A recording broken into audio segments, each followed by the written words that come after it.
இப்போது புதிய அறிமுகம் அச்சி ஹோட்டல் சாம்பார் 50 கிராம் ரூபாய் 20 மட்டுமே.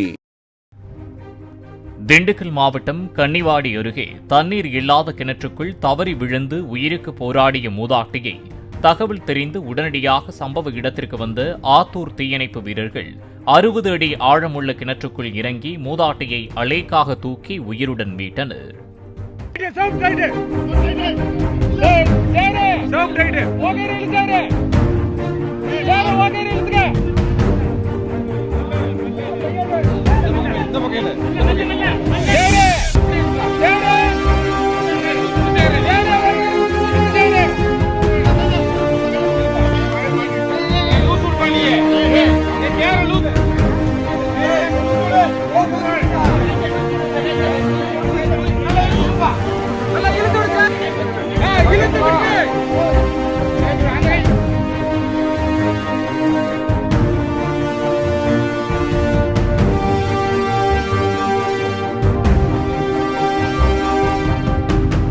இப்போது புதிய அறிமுகம் அச்சி ஹோட்டல் சாம்பார் 50 கிராம் ரூபாய் 20 மட்டுமே.